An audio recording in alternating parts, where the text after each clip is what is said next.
Top 10 Saddest Lottery Winners. Number 10. Denise Rossi. Denise Rossi was a loving, devoted wife to her husband Thomas until she won $1.3 million, and without a word, she up and left him and filed for divorce. Thomas, not knowing about the lottery winnings, accepted it and moved on with his life, until 2 years later, he got a letter informing him of her winnings. He sued her, and Thomas got it all. Number 9. Luke Pittard. Luke Pittard won $1.9 million in 2006. He and his then-girlfriend both worked at and quit at McDonald's as soon as he had won.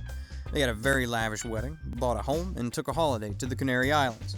18 months later, Luke, now out of money, was forced to take his job at McDonald's back. I wonder if he's loving it.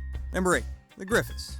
Roger and Lara were a happily married couple for many years. Then, they won the lottery. A whopping $2.76 million jackpot. They bought their dream home, a business, and a couple of really, really nice cars. They were set. Then one thing after another hit the family, draining their finances, and Lara says she saw emails from Roger to another woman that he denies. And well, that was the end of a 14-year marriage. After it was all said and done, they had $10 between them. Number 7. Willie Hurt. After a $3.1 million lottery win, Willie wasted no time in trying out crack cocaine. Apparently, it had been out of his reach thus far, and finally, he could fulfill his dreams.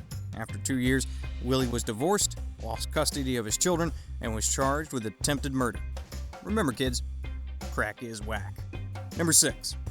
Evelyn Adams. Evelyn not only won the lottery in 1985, she won it again in 1986. With such unbelievable luck, what should Evelyn do with her total $5.4 million? Well, gamble with it, of course. Well, she never hit it big again. Slowly but surely, Evelyn frittered away her fortune and now lives in a lovely trailer home. Number 5.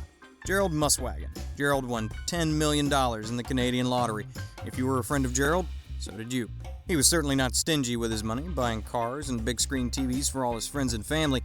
Unfortunately, he also bought a house specifically to throw parties in. After 7 years of drugs, parties, and just flat out giving his money away, Gerald, broke and 42, hung himself in his parents' basement. Number 4. Sharon tirabassi.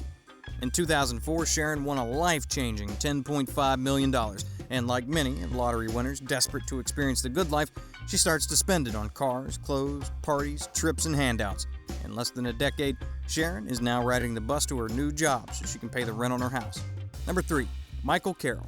Just on a lark, this 19-year-old buys a ticket in 2004. He walks away with $15 million. Then walks into a life of partying, drugs, alcohol, and prostitutes. But not just for him, for all of his growing legions of friends, too. Dubbed the Lotto Lout by the media, Michael refers to himself as the King of Chavs. Now, reportedly, he works in a shortbread factory to make ends meet. Number 2. William Post III. This list has taught me anything. It's that if I ever win the lottery, take the lump sum. William won the $16.2 million jackpot in 1988. He opted for annual $400,000 plus yearly payments for almost the next 30 years. Safe money, right?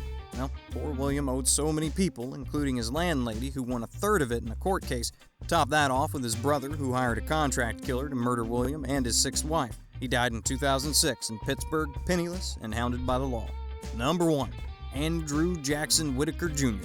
Andrew was already worth about $17 million in 2002 when he won the biggest jackpot ever from a single ticket. At the time, the 55-year-old was the president of a successful construction company when he won the $315 million. He took the lump sum, walking away with almost $115 million.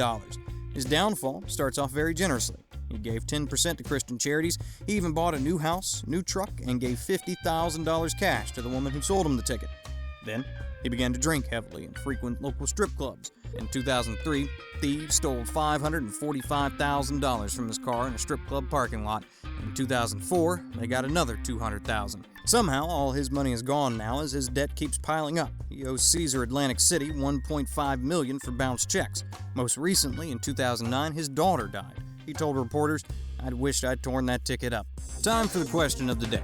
What would you do if your best friend, brother, sister, parent, or your boyfriend or girlfriend won, say, $500 million? What sort of advice would you give them? Let us know in the comments below. And as usual, thanks for watching. If you're not already subscribed, go ahead and click that subscribe button to see more awesome Top 10 clips. We come up with top 10 videos just for you every week. Yes, you. Be sure to give this clip a thumbs up and go ahead and check out one of our other top 10 videos you see on the screen.